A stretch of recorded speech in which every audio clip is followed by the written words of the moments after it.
तो कहानी कुछ ऐसी है कि एक बहुत बड़ी यूट्यूबर ने एक ब्लॉकबस्टर फिल्म की जमकर आलोचना की, लेकिन फिर एक दूसरे कमेंटेटर ने आकर कहा कि भाई ये आलोचना ही तो फिल्म की जबरदस्त कामयाबी की असली वजह है। तो आखिर ये था क्या? प्रोपेगेंडा या फिर अनजाने में किया गया प्रमोशन? चलिए आज इसी जवाबी तर्क को परत दर परत समझते हैं। और यहीं पर आकर पूरी बात दिलचस्प हो जाती है। मतलब एक तरफ तो फिल्म पर इतने गंभीर आरोप लगे और दूसरी तरफ ये कहा गया कि इन्हीं आरोपों की वजह से लोग और भी ज्यादा सिनेमाघर गए। ये अपने आप में कमाल की केस स्टडी है कि ऑनलाइन दुनिया में क्रिटिसिज्म आखिर काम कैसे करता है और उसका असर होता क्या है। तो चलिए सबसे पहले बात करते हैं इस विश्लेषण के पहले हिस्से की, जिसका नाम है ध्रुव राठी का रिवर्स इफेक्ट।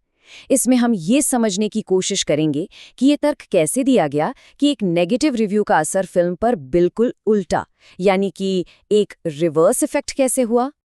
अच्छा, तो शुरुआत ही इस धमाकेदार दावे से होती है।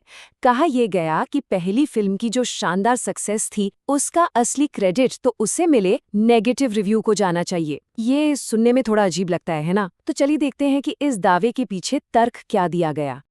पहली फिल्म धुरंधर 1, इसने बॉक्स ऑफिस पर 1000 करोड़ रुपए से भी ज्यादा की कमाई की और दावा ये है कि यूट्यूबर के वीडियो ने ही इस फिल्म के आसपास इतनी चर्चा पैदा कर दी कि ये इतने बड़े आंकड़े तक पहुंच पाई। मतलब असर उल्टा हो गया। और देखिए सबूत के तौर पर क्या पेश किया गया। लोगों के कमेंट्स। जैसे एक यूजर ने लिखा, उसने प्रोपेगेंडा बोला मतलब तुरंत टिकट बुक करो। एक और ने मजाक में कहा कि फिल्म के डायरेक्टर को तो अपनी कमाई का हिस्सा राठी के साथ शेयर करना चाहिए। मतलब ये दिखाने की कोशिश हुई कि कई लोगों ने इस आलोचना को सीरियसली लिया ही नहीं। तो ये तो हुई ऊपर ऊपर की बात। अब जरा गहराई में चलते हैं और देखते हैं कि फिल्म पर लगे आरोपों का एक एक करके क्या जवाब दिया गया। यहाँ पर बात उठाई गई डबल स्टैंडर्ड्स की। आलोचक ने सवाल पूछा था कि भाई अगर कोई फिल्म सच्चाई पर आधारित होने का दावा करती है तो फिर उसे डिस्क्लेमर की जरूरत ही क्यों है। अब यहाँ एक बड़ी ही मजेदार तुलना सामने रखी गई।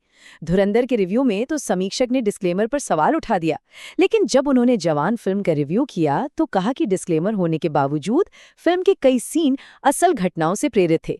इसी पॉइंट को उनके तर्क में एक बड़े विरोधाभास की तरह दिखाया गया। अच्छा, अब अगला मुद्दा ये जुड़ा था एक सीन से जिसमें एक सिख किरदार को भीड़ मार देती है। कहा गया कि ये सीन प्रॉब्लमैटिक था और कहानी के लिए जरूरी भी नहीं था। अब देखते हैं कि इसका जवाब कैसे दिया गया। इस इल्जाम के जवाब में जो काउंटर आर्ग्यूमेंट दिया गया वो काफी डिटेल्ड था। कहा गया कि ये सीन हवा में नहीं बनाया गया। इसके पीछे कई रिपोर्ट्स का हवाला दिया गया, जैसे कि पाकिस्तान बनने के बाद से लाखों सिखों और हिंदुओं को वहां से हटना पड़ा। मानवाधिकार रिपोर्ट्स में हिंदुओं पर हिंसा की बात है और यहाँ तक कि 2020 में ननकाना साहिब पर हुए हमले का भी जिक्र किया गया। इन सब बातों से ये साबित करने की कोशिश की गई कि फिल्म का वो सीन एक कड़वी सच्चाई को दिखाता है। इसके बाद बात आती है एक बहुत ही बड़े और कंट्रोवर्शियल टॉपिक पर, नोटबंदी और टेरर फंडिंग से उसका क्या लेना देना है। तो आलोचना ये थी कि नोटबंदी जैसा इतना बड़ा फैसला आतंकवाद की फंडिंग जैसी छोटी सी चीज के लिए बहुत ज्यादा था। इसकी तुलना ऐसे की गई जैसे एक चूहे को पकड़ने के लिए अपना पूरा घर ही जला देना। ये एक बहुत पावरफुल लाइन है, लेकिन इसका जवाब भी काफी डिटेल में दिया गया। तो इसके जवाब में समझाया गया कि ये पूरा खेल 3 स्टेप्स में चलता था। पहला स्टेप, पाकिस्तान में हाई क्वालिटी के नकली नोट छापे जाते थे। दूसरा, इन नोटों को अलग अलग जगहों पर जमा किया जाता था। और तीसरा, इन्हें स्मगलिंग के जरिए भारत में लाकर आतंकवाद को फंड किया जाता था। दावा यह है कि नोटबंदी ने इस पूरी पाइपलाइन को एक रात में ही तोड़कर रख दिया। तो दावा ये है कि नोटबंदी ने एक झटके में इन सब पर क्या असर डाला। पहला तो ये कि हवाला चैनल्स की कमर टूट गई। दूसरा, आतंकी ग्रुप्स के पास जो कैश पड़ा था वो रातों रात कागज का टुकड़ा बन गया। और तीसरा, कश्मीर और बाकी इलाकों में ऑपरेशनल कैश खत्म हो गया, जिससे पत्थरबाजी जैसी घटनाएं भी कथित तौर पर रुक गए। लेकिन कहानी का दूसरा पहलू भी है और वो ये आंकड़ा है जिसे आलोचक अक्सर इस्तेमाल करते हैं कि 99.3% पुराने नोट साल भर के अंदर ही बैंकिंग सिस्टम में वापस आ गए थे। इस पॉइंट को भी सामने रखा गया। चलिए अब आगे बढ़ते हैं और बात करते हैं अतीक अहमद और पार्लियामेंट वाले एंगल की। फिल्म में एक किरदार था जो गैंगस्टर से नेता बने अतीक अहमद पर आधारित था। यहाँ पर क्रिटिक ने कहा कि ये सीन उन्हें बहुत डिस्टर्बिंग लगा। क्यों? क्योंकि उनके हिसाब से आप असली लोगों की असल मौत को एंटरटेनमेंट की तरह पेश कर रहे हैं। ये एक इमोशनल और नैतिक सवाल था। अब इस इमोशनल पॉइंट के जवाब में अतीक अहमद की एक अलग ही तस्वीर पेश की गई। पुलिस रिपोर्ट्स का हवाला देते हुए बताया गया कि उनका आईएसआई से लिंक था, उन पर 100 से ज्यादा क्रिमिनल केस थे और वो एक विधायक राजू पाल की हत्या के भी आरोपी थे। और जब ये सवाल उठा कि भाई पार्लियामेंट ने ऐसे क्रिमिनल को श्रद्धांजलि क्यों दी, तो जवाब ये आया कि ये तो बस एक स्टैंडर्ड प्रोसीजर है, किसी भी सांसद की मृत्यु पर ऐसा किया जाता है। इसे प्लॉजिबल डिनायबिलिटी से भी जोड़ा गया, मतलब एक तरह से ये दिखाने के लिए कि सरकार का उसकी मौत में कोई हाथ नहीं है। तो अब तक तो बात हो रही थी फिल्म के पॉइंट्स की, लेकिन इसके बाद पूरा फोकस यूट्यूबर पर शिफ्ट कर दिया गया, एक तरह से उनकी साइकोलॉजी और उनके पॉलिटिकल एनालिसिस पर। और एक टर्म का इस्तेमाल किया गया, डिल्यूजन्स ऑफ ग्रैंड्योर।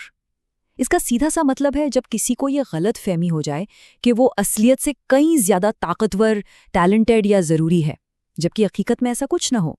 और इस बात को साबित करने के लिए 2 बड़े उदाहरण दिए गए। पहला 2025 में, जब यूट्यूबर ने कुछ राज्यों में विपक्षी पार्टी को जिताने में मदद के लिए एक मैनिफेस्टो बनाया था, लेकिन उन सभी 4 राज्यों में रूलिंग पार्टी बड़े अंतर से जीती।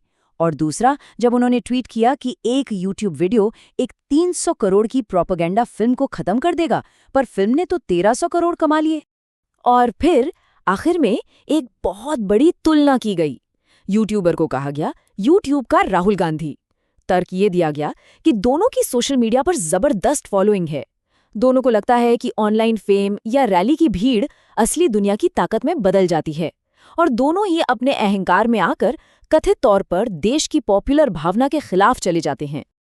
तो आखिर में ये पूरा मामला आकर एक सवाल पर रुक जाता है, एक ऐसा सवाल जो दर्शकों के लिए छोड़ा गया है कि इतनी सारी कंट्रोवर्सी के बाद क्या ये नया क्रिटिकल वीडियो फिल्म को और भी बड़ा बना देगा? क्या ये 1500 या शायद 2000 करोड़ का आंकड़ा भी पार कर जाएगी? सोचने वाली बात है।